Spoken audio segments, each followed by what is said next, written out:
Boxing legend Muhammad Ali once said that service to others is the rent you pay for your room here on earth. And those words could not be more true than for Dr. Anthony G. Cooper.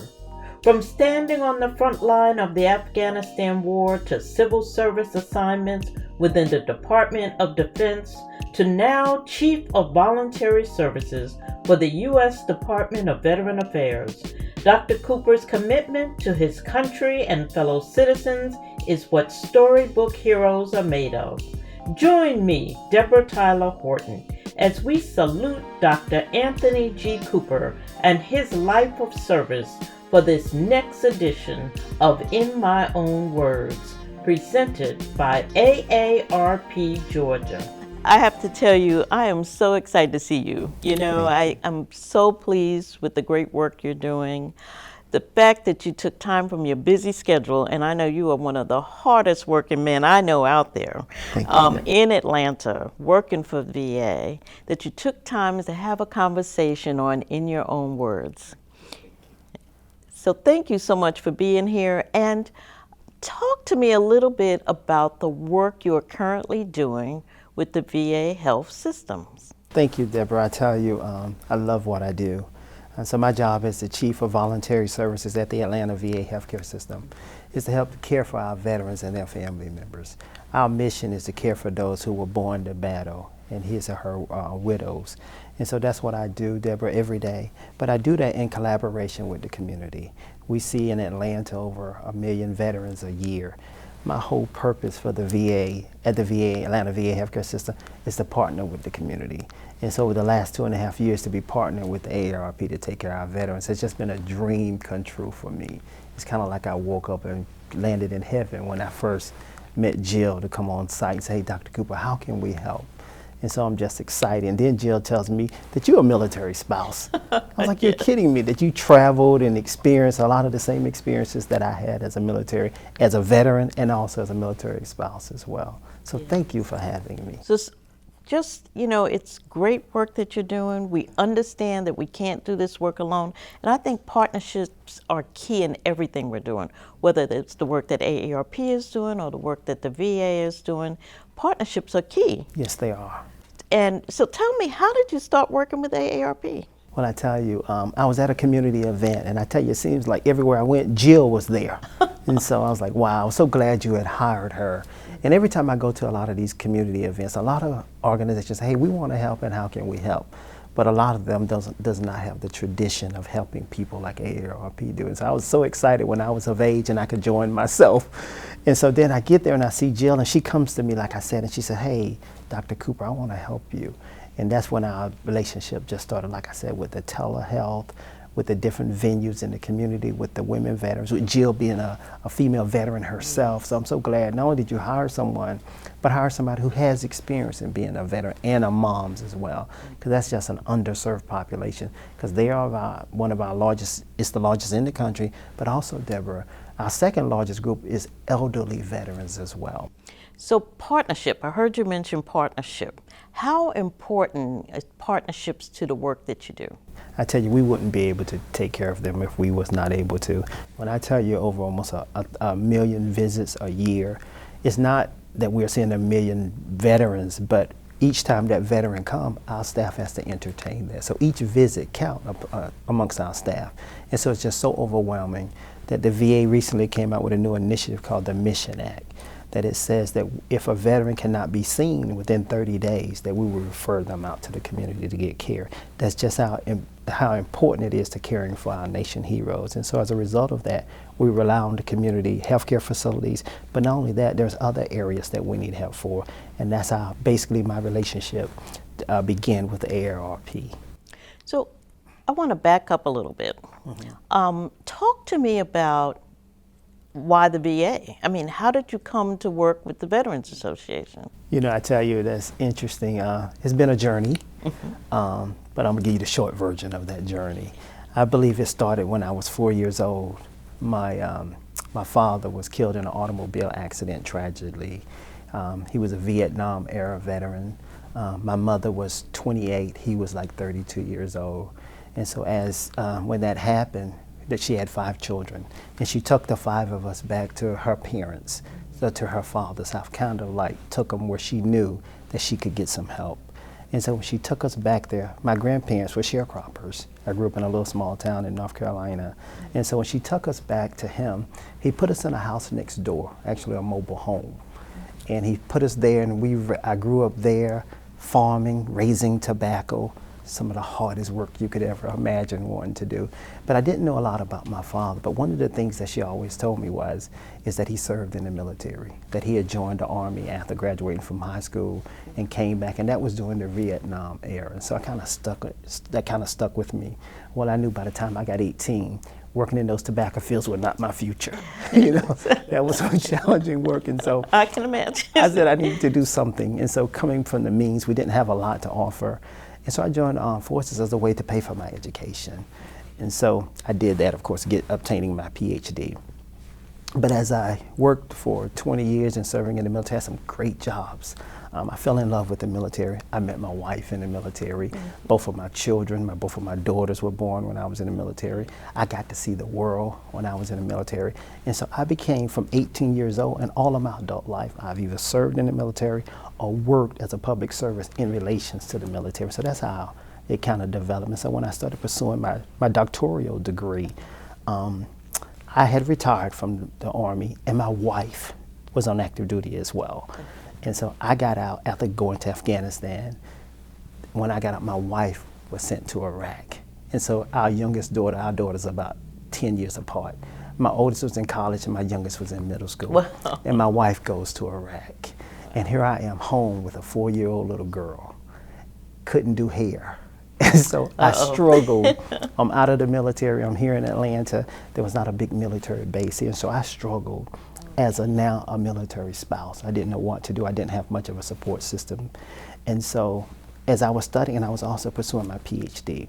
And so I told my mentor, I said, look, this is too much. My wife is gone. I have a young girl, my daughter that I'm trying to take care of.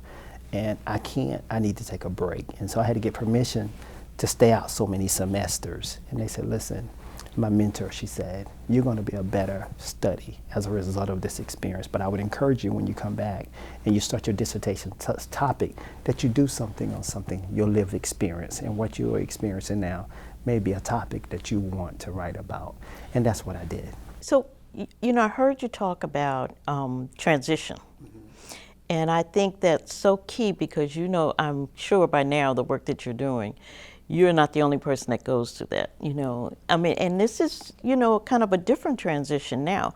The wife is still in the service. The husband is home. You know, it used to be the other way around. So all of a sudden now you have to take care of the children. Yes. But also there's this whole transition period of how do you adjust once you come out of the service? So I would love to hear you talk a little bit about what's next after retiring from the military. Yes, and that was a challenge for me. I didn't know where to go because, as you said, now I'm a spouse and you're traveling with your veteran spouse. Before, both of us was on active duty and they would send us places together. But when I got out, even though I'd had a master's degree at that time, it was hard because I was moving every 4 years or whatever with her. And so it was hard to get that transition. But on top of that, I had already been to Afghanistan and the war as well. And so it was a struggle for me to build my own career over again, Deborah. And so I struggled with that. But I also struggled, as you just said, is being a father in a setting that I wasn't used to taking care of my daughter alone, or only for a few hours when my wife went shopping or something. And so as a result of that, I struggled with that. And that's how I kind of ended up saying I needed help. And so I sought counseling for that, something that a lot of men probably don't do too often. But I decided I needed, got through the counseling session. And so as a result, I said, wow, how do women do this? Yes. Because I wasn't built for this. But like you said, because the roles had reversed. And so that's why I wrote my dissertation topic, when female veterans deployed to Iraq and Afghanistan, from the husband's lived perspective. Because it's always been the verse. The spouse has always been back.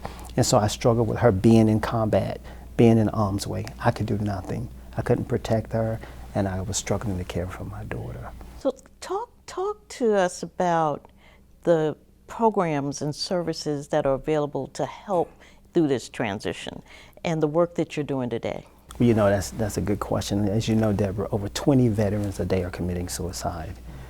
And it's ironic that the majority of those who take their own lives do not go to the VA. And so we have to rely on the community to help us with those. And so one of the things that I do is I partner with organizations like AARP. I remember one of the first initiatives that we did when we began partnering with AARP was our telehealth program. Because some of our veterans who are rural and old, and elderly who can't get to the VA. And so I remember Jill, who works for you, came and said, hey, when you hired her about 2 years ago, she said, hey, Dr. Cooper, we want to know how can AARP partner with you. And the first thing she mentioned to me was the telehealth initiative. And so we took that initiative to be able to reach them, Deborah, right where they are, and so to take medicine to them right into their home. And so that's one of the most exciting initiatives that we have. The second one that we have in AARP sponsored my Women's Symposium, and they're going to sponsor it again this year. We have the largest female population of female veterans in the country. Over 20,000 here in Atlanta. Here in Atlanta, over 20,000 females are registered to receive care. Statistics says there's over 40,000 women in the metro area. So that's another 20-some thousand that are not even in the system yet. But not only are there women veterans, Deborah, they're having babies. When I first got to the VA over 5 years ago, most of them looked like my father's age. They were Vietnam and Korean War era veterans, but that's not the case anymore. You can walk in that VA hospital any day and see a young lady with children there. And that's because we've been in war for so long. When I went into Afghanistan in 2002, they're still there now, or they're still in the Middle East company. And so many veterans, men and women, not only have they been once, I was fortunate enough to only have to go once before I retired. So how do people know how to reach you? I mean, the programs clearly are needed in the community. I just can't imagine, us having the largest amount of women veterans here in the city of Atlanta. To me, it would be, what is the workforce over the VA to manage all of this? Well, let me just tell you, we have almost 4,000 employees. And I tell you, Deborah, even that, we still need help. And that's why my job is so very important. And not only that, having partners, but having partners like AARP, who's a strong organization that can be there. There's a lot of organizations that pop up. And so I get the word out through organizations like AARP. AARP will sponsor events that I would go to, and then AARP will bring their volunteers to me. And other strong agencies like that would say, whether it's a stand down, or we used to call it stand down, now we call it Operation Reveille, where we go reach our homeless populations. And we do those events in the community. We may do it at one rec center, one community one, and then do another one the next year. It's an annual event. But all of these partners come to us, and so we use the media, we use the radio, we use the internet as much as possible to try to promote these events. But the most powerful thing is the word of mouth. So I was going to say, here's a great opportunity. We're having this conversation. We have thousands of people listening. If you're a veteran, you're retired, what's the message you want to send to them? Here's an opportunity to get involved, to give back. What would you say to them? I would say to the veterans that we are committed to taking care of them and their family, that they're sacrificed, that we know that freedom is not free. And so I know that personally. I lived it, I deployed, I lived it as a family member, I lived it as a soldier. Now we want to let them know that we are here to take care of them to the best that we can. And where we can't do it, that's why it's so very important that this new Mission Act initiative, Deborah, is to say that we're going to use every resource that when we say we can't do within a certain amount of time, we're going to send you to the community where you can find somebody to get you the care that you need. And so they can go to va.gov, our website, and learn more about the Mission Act, or contact the local VA in their community to find how they can get connected. We can get them registered in the system, or we need a copy of the DD-214, and we can help them even get that as well. So as AARP, this is a very important program initiative for us, that we be engaged with the veteran community and the work that we're doing. What other support from the community do you foresee that you need? I mean, we have multiple organizations and volunteer organizations out there. Here's an opportunity to say, don't forget it, here's an opportunity, we can partner, we can work together to meet the growing needs of our communities. Yes, well, I'm just telling you, every time I call Jill, or every time there's a question that comes out, I remember about a year or so ago, we had a suicide stand down where they wanted to bring all of the community in. And I said, hey, Jill, I need your help. I need to figure out how I can get the community together to get this word out.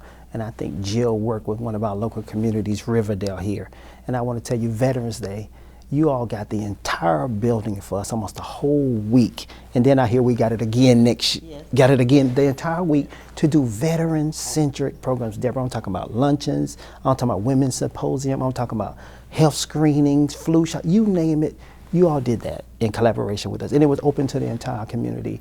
It was on the mortar line. And so those are the type things that we need. So anybody who's listening to me, I would say, please do what AARP is doing with us. Partner with us.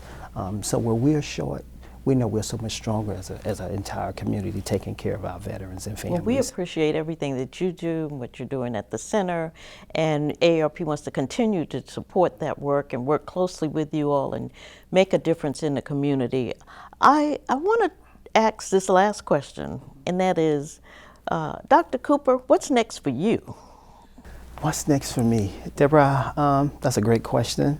I think I know I found my purpose in life. To achieve the highest level academia, to get my PhD, and then to go to a place where I know they need help, and that's the VA hospital. And so I think the next thing for me is probably to partner with AARP and see what's the next venture in my life. We're going to have a volunteer shirt waiting for you. Well, I'm ready for it. Thank you. So your passion, clearly, we appreciate everything that you do. We look forward to continue working with you and supporting the initiatives that you're working on. Stay strong, and yes, anytime we welcome you to put on an AARP shirt and come over and volunteer. I'll do that. Thank you so much, Deborah, for having me. Thank you for being here today. Yes.